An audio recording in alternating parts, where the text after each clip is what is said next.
he makes the excuse, oh, I found this dog. Is this your dog? Girl, have you not watched Criminal Minds? Shh, it's our secret. Jail. The lower pits of hell. The lower pits of hell is where you belong. Hey, welcome back to my channel, and happy vlogmas. I really like to call it bookmas, but I guess I'll call it vlogmas. So for vlogmas, I'm actually only doing 8 days. I'm doing 8 days of Christmas, like the 8 days leading up to it. So that's why I didn't start on the first day. I was gonna do 12, and I'm like, no. That's too much. So we're gonna do 8. The first video is going to be me reading the lowest rated and the highest rated book on my Goodreads. I'm actually gonna go to the library. I have a hold that I'm going to pick up, but I was like, I might want to read while I'm there, and the book that I want to read is actually my lowest rated book. So I'm not gonna like input, oh my gosh, my arm. I'm not gonna input the proof, like, just believe me. My lowest rated book is, I believe, a 3.25, and it is A Deadly Inside Scoop by Abby Collette. This is a black cozy mystery. I can already tell you, I think it's too long. And I think that may be what the issue is with it. But yeah, so if I do go inside and read, that's why I have my headphones. This is what I'm gonna be reading. I just got home, I washed my hands, and I'm gonna make me a sandwich. I just came back from the library. I spent about 2 hours. It felt like 2 hours. I was able to read 100 pages of, what is it? A Deadly Inside Scoop. It's good. Hold on, I need a knife. I would just say that, can I show a knife in here? Yeah, people do recipes all the time on here. Like I said in the intro, I can definitely see the book being too long. Like, I've already read 100 pages. It wasn't until literally page 50 that the murder happens, or the unaliving. I don't know if I can say that. I'm not familiar with YouTube's guidelines. And we haven't really spoken about it again, except for where I'm at. I said I read the first 100. I've actually read like the first 116. I read till chapter 16. That's where I stopped. But I think what's not bad, oh. I think what makes it not bad is that the writing is really good.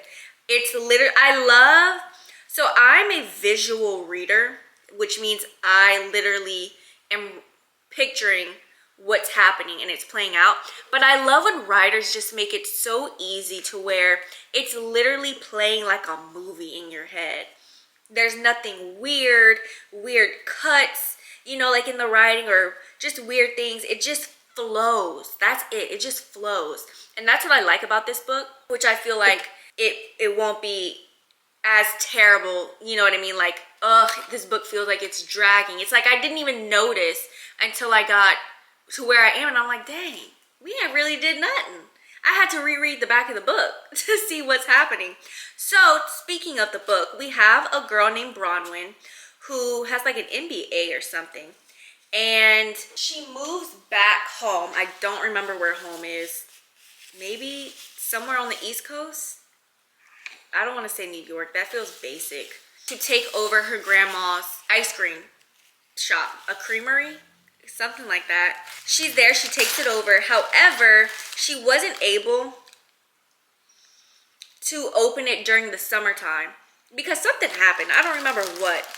So she's opening it in the winter and it's cold wherever she is. It's snow on the ground and everything. And her first day, no one buys anything. However, on the first day before she opens up, there's a man that's just standing outside. I think his name is Steven. And he's holding a dog. And in my head, I'm like, what is he doing out there? I know he about to be joking around or something. You know what I mean? He has no business being there. And that's exactly what happened. He makes the excuse, oh, I found this dog. Is this your dog? Girl, have you not watched Criminal Minds? Oh no, it's not mine, or whatever. And so they get to talking, and he mentions, you know, he used to go there when he was younger and whatnot, and he knows the whole family. He's like, yeah, you know, it used to be owned by such and such. She's like, yeah, I'm the granddaughter. He's like, oh, you're the granddaughter of such and such. She's like, oh, you really do know the family. Like, he knew the names and everything. He leaves and he promises that he'll come back at the end of the day to get the ice cream.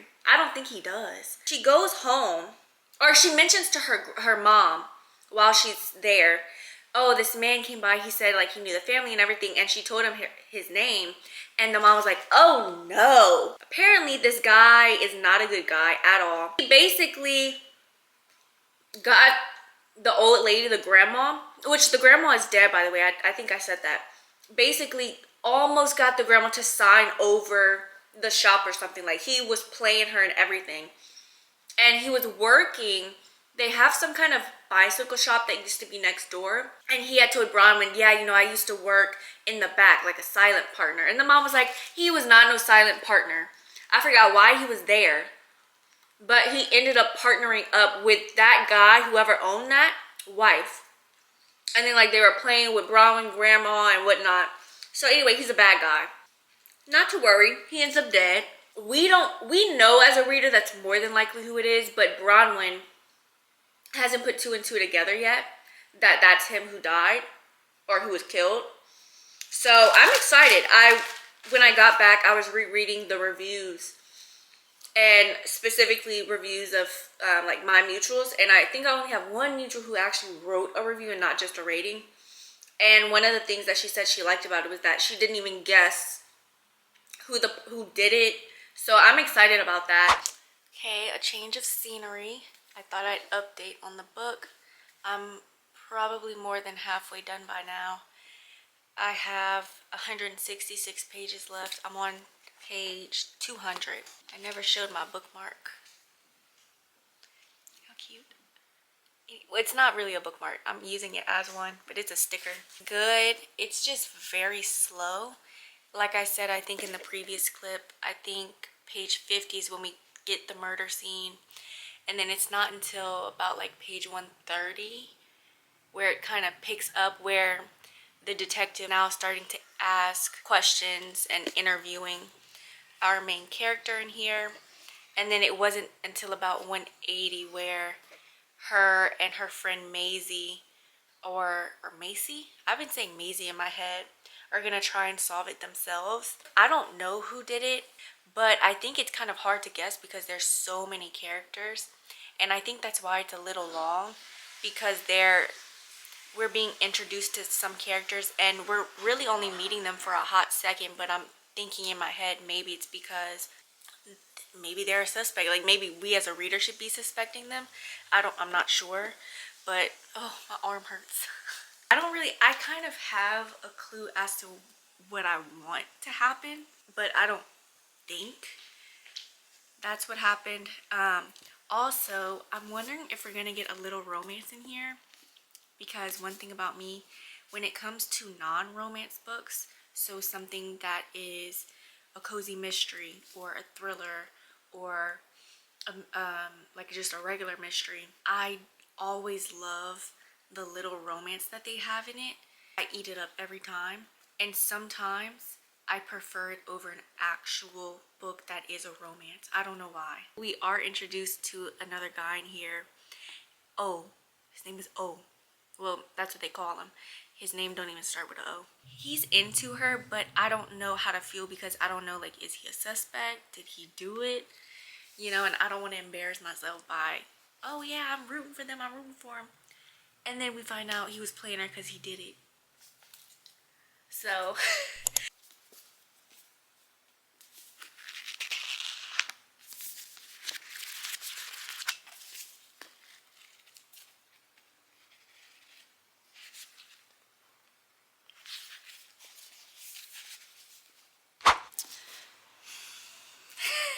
I'm back.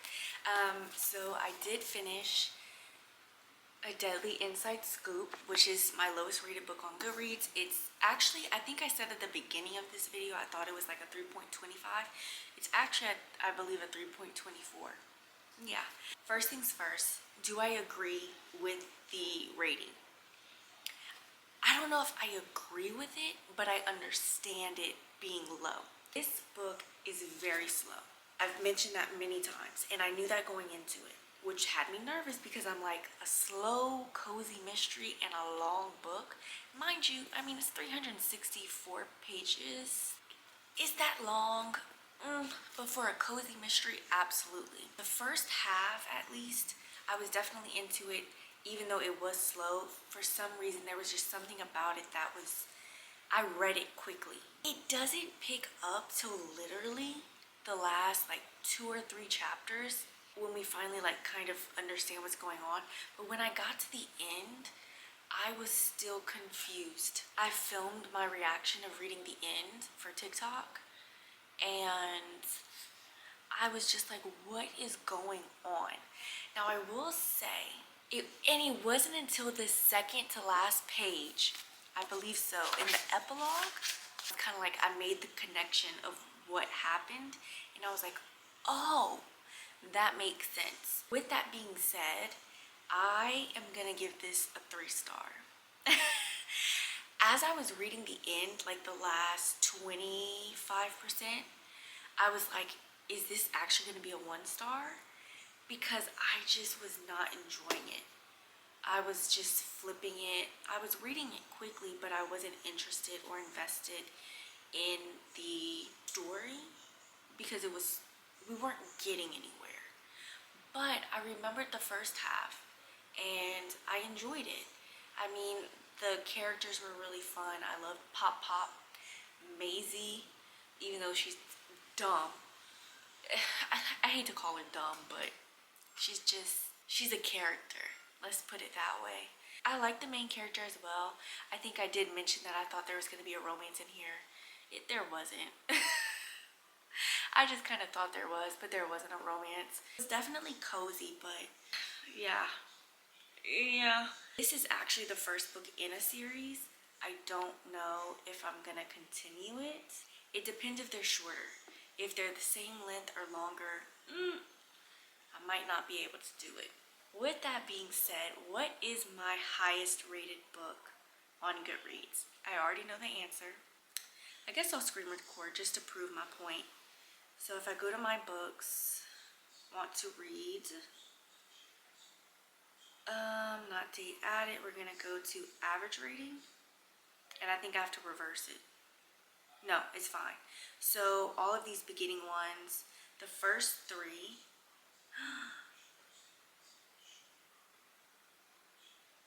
we're not gonna count that. Okay, that's my first time seeing that book.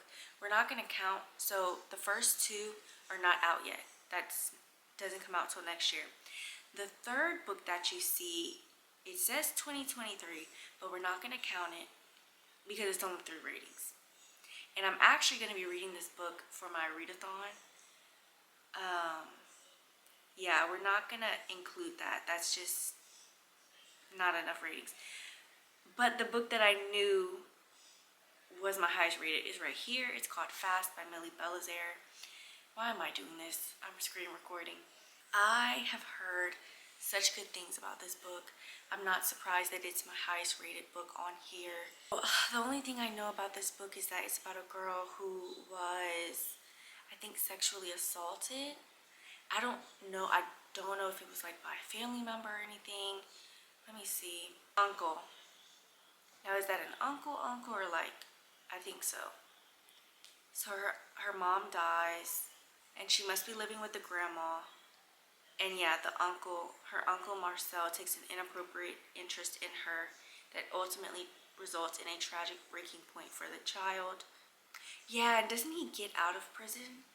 Yes, he's released on good behavior. She's 16.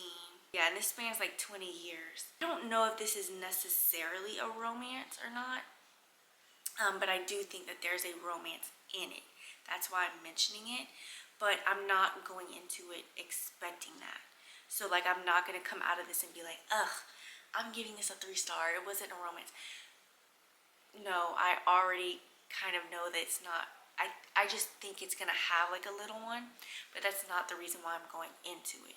So I'm not expecting it either way.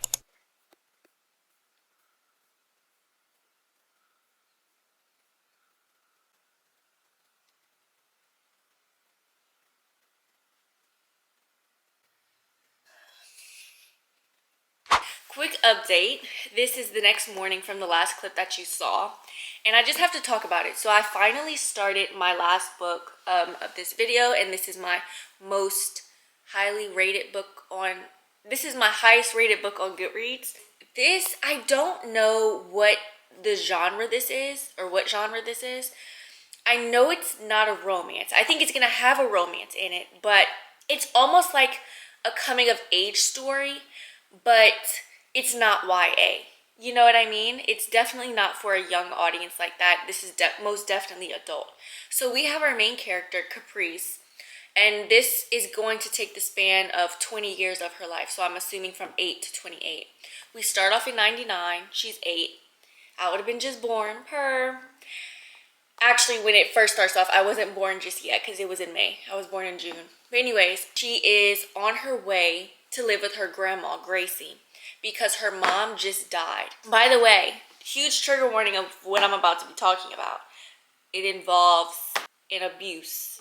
I don't know YouTube's guidelines, but it's gonna involve abuse. She moves in with her grandma Gracie, and she has her son living with her, Marcel. He's 21, so he's 13 years older. From then on, I don't know how long she was there before he started the abuse, but we kind of see the grooming happening. Now, mind you, this is in first person. So when we are in 1999, when she's 8, we're in her 8-year-old brain. It's not like she's older in the present and she's like recounting everything in the past, like reminiscing on it and thinking about it. No, we're actually in the part where she's 8.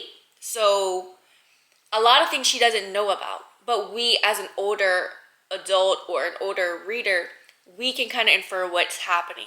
We see that grooming process start where he's buying her things. And it's really just the two of them at home. He don't do nothing.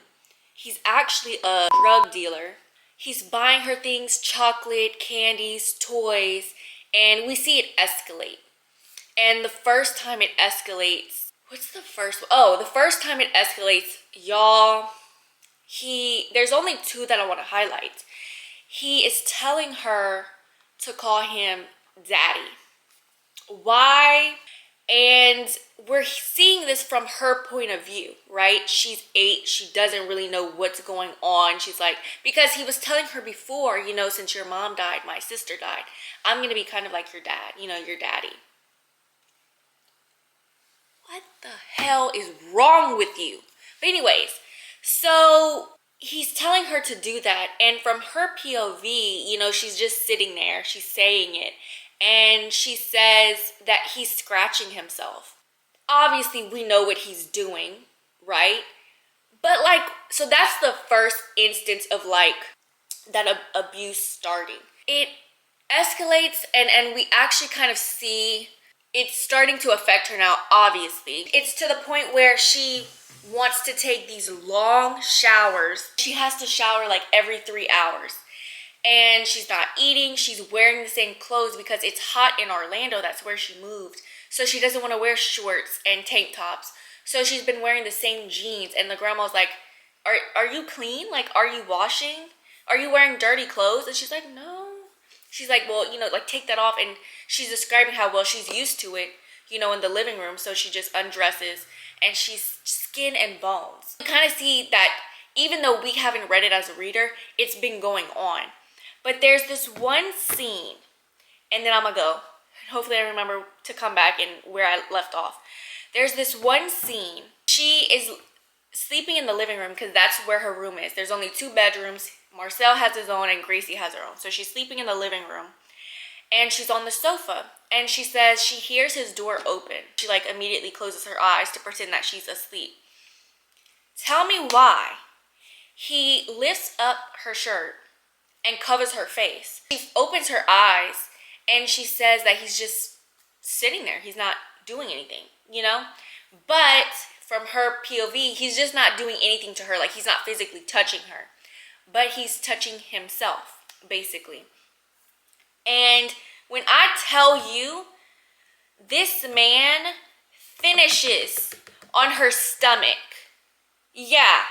I was like, you are out of your mind. Are you kidding me right now? Obviously, she's 8. She has no idea what that is. So in her POV, like as we're reading it, she's like, it's like some kind of lotion on me or something.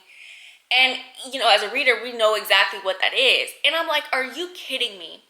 But she was so traumatized and so shocked that she forgot to close her eyes again whenever he pulls it down when he's done. Doesn't wipe her or nothing, just leaves it there.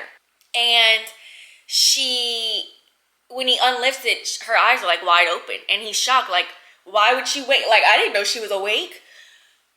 Apparently it didn't matter to you because then he proceeds to say, shh, it's our secret. The lower pits of hell. The lower pits of hell is where you belong. Yeah. I guess we kind of see, yes, the abuse is still going on, but it's like we're seeing those highlights of like the escalation. Because we saw the first escalation of him making her say daddy. And then we don't really get the abuse on page, but we still can kind of see that the abuse is going on. And then we get that main thing, that on page scene where it escalates. And then further along, he stops, I think for the summer, because she ends up going to a summer camp. So it stops, and he actually thought that she told. And that's why she's not staying there by herself, well, with him anymore. I don't remember what happened, but she came home one day and she took a shower. And this is like that escalation scene, right, where we see it escalate, and she's getting out the shower. She's happy because nothing's been happening, and I guess she's not thinking about it. And this is the point where it escalates to actual rape. This is a traumatic book. It's not for everyone. By the way, she meets a guy at school. He's about 2 years older. So if she's 8, he's about 10, and she's actually about to turn 9 in August, and he's about to turn 11 in September. His name is Sean, I believe, and he lives right across the street. So I think that's where that little romance is gonna come in. They've been interacting, but she has her triggers. You know, she's been triggered a couple of times together. I'm on 15%. Other things have happened. Actually, the last part that I just got to is he was arrested. However, and that tells you in the synopsis, he wasn't arrested for what he did. Oh, I forgot the most important part. The reason why in that last clip, I was like, oh, the grandma finds her in the bathroom after it happens, and she must dress her and everything. And the grandma, I was on the fence about her because the first thing that she says, did you let him touch you? And our female, Caprice. Caprice is like in her head, like I wanted it or something. You know, but she sticks up for her more than I expected. However, she didn't call the cops. So did she really stick up for her? She did not call the cops, but she kicks him out. But she doesn't even kick him out at the time. She says by the first of the next month, which is August, which is her birthday month or whatever, you need to be gone. He's living at the house and she's like, I'm not joking, you need to be gone by such and such. So she's walking home one day with Sean. Again, they live right across the street from each other. And they see, this is actually where Act 1 ends, and I'm on Act 2. And he's being arrested, but it's because he's a drug dealer. It wasn't like he got caught in that aspect, even though the mama did, well, she didn't catch him doing it, but she like inferred, like, I know that's what you did. And the grandma could tell. I'm surprised and happy that she did believe Caprice, because this could have gone in one or two ways. Like, oh, that's my baby, he would never do that. She was not like that at all. Act 2 starts in 2006 when she's 16. The math isn't mathing because I would have been 6. And if in 1999 you were 8 and I was just born, you're 8 years older than me. So how is it in 2006 I'm 6 and you're 10 years older than me? That the age isn't mathing. Boy, was I so wrong about that grandma. So, good morning. So, let's just get it. I gotta put my shoes on. Let's just get into it. I think I left off saying how I was glad that the grandma took her side. Yeah. However, I also ended it off by saying that he was arrested, but for drug dealing instead of what he did. That's where it took a turn, because that is how Act 1 ends when she's 8, and Act 2 begins when she's 16 in 2006. Now, this is when it takes a turn, because we learn, and this is one of the things, I don't know how much to even talk about the book, because I don't want to spoil anything, but the way the book is, it's kind of like you don't feel like you could spoil anything. You know what I mean? So I think I'm just going to describe this, and then, I don't know. So we actually find out that it was the grandma that called the cops on Marcel. And it was because I told you she was kicking him out the house and he wasn't leaving. He wasn't planning on leaving. She thought that she would call the cops and that they would just come and like forcibly remove him.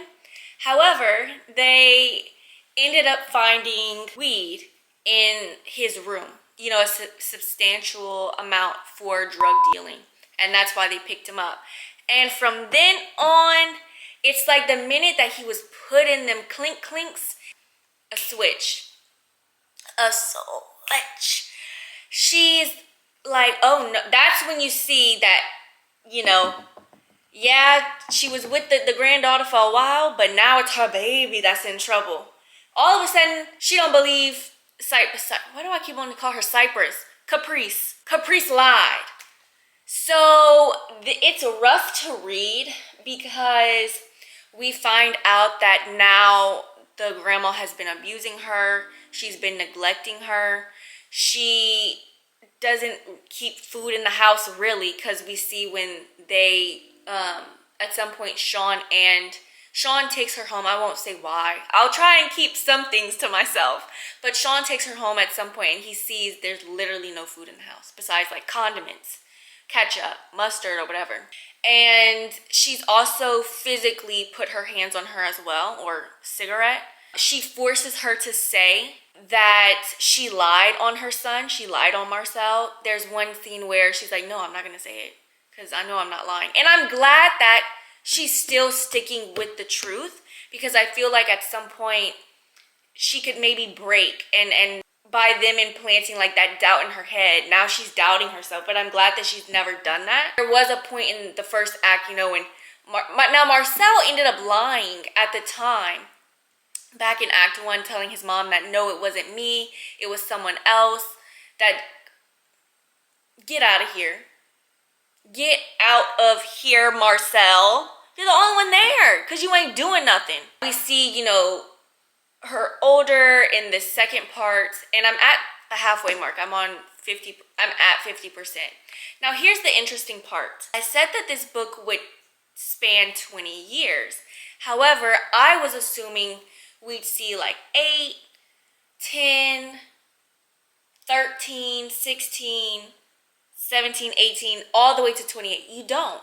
We're actually only highlighting, or she's only highlighting 3 ages.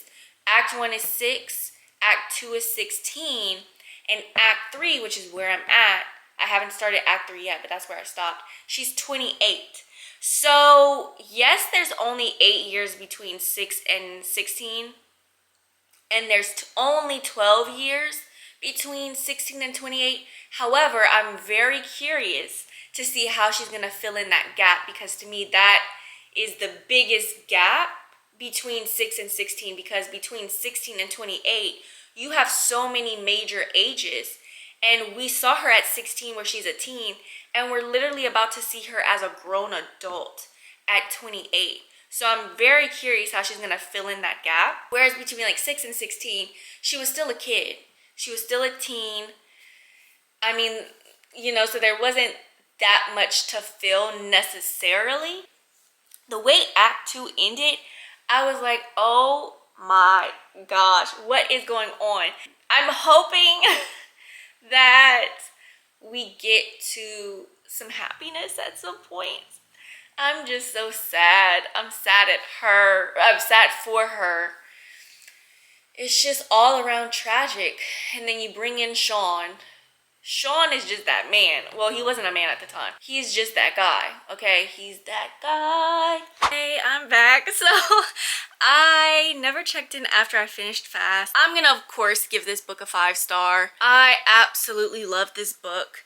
It was more than just the traumatic events that happened and the tragic events, but it was also like how she healed. We didn't necessarily see her healing process because, again, there was this huge jump between 16 to 28.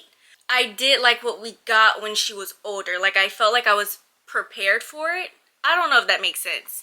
I want to look at my Goodreads because I feel like I said all that I wanted to say, but I want to look at my Goodreads review because I already did it, just to make sure that I kind of hit all the things that I wanted to.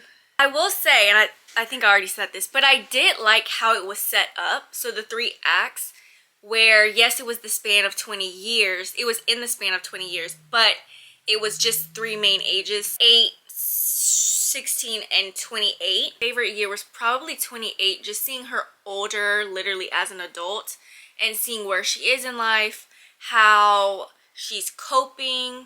And she's very sure of herself, especially in the 2nd act, because she knows what she wants to do. She knows how she has to get there. It was interesting to see whether or not she achieved what she wanted.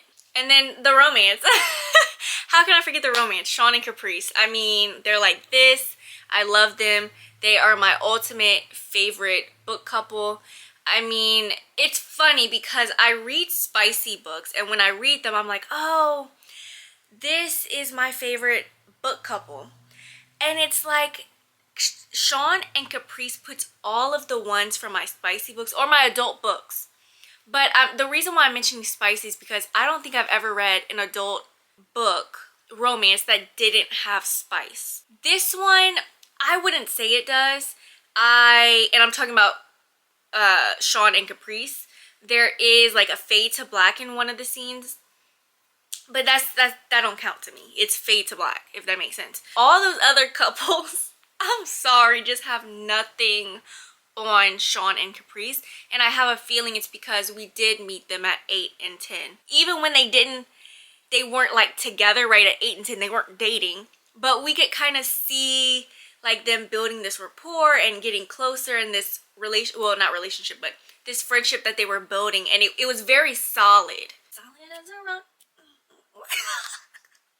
Anyways, let me see. Did I hit everything? Hey, if you can handle the trigger warnings that she provides at the beginning of the book, and you've been putting this book off, go read it. I'm so serious. I posted a TikTok about, and it's funny, I don't know if I mentioned that in here either. I don't think so. But I posted a TikTok saying how I will never put any book that's on Black Book Talk on hold. I will always run to go read it. There are certain books that I associate with Black Book Talk, and this is one of them. And a lot of the books that I associate with Black Book Talks, personally, like books that I'm seeing a lot that's being recommended, they're normally always on the emotional side, or just like, oh my gosh, it's gonna get your heart beating. Like, you never know what's gonna happen. I typically walk very slowly to start them. For example, Demon's Dream.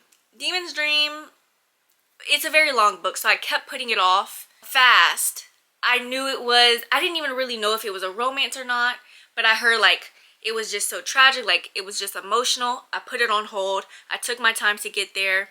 Moth to a Flame, the Ethic series, I took my time to get there. And you know what they all have in common? They were all 5 stars. I took my sweet time to read them, and I regret it so much because I could have gotten a 5-star even quicker. Yeah. So I said in my TikTok, like, I will always run. Well, they actually have one right now that's that I'm not gonna get to this year because I really want to save it for next year. So, but I'm gonna jog. How about that? I'm gonna jog. But anyways, that's it for this video. This is, what was that? So it's time to go. I hope you'll be back tomorrow for day 2. Bye. Okay, I don't think I ever did I don't know if I ever did a thumbnail. We'll see. We'll do one anyway, just in case I did it.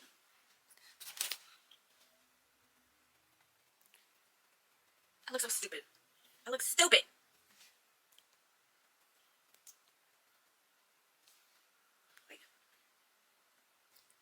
That's it.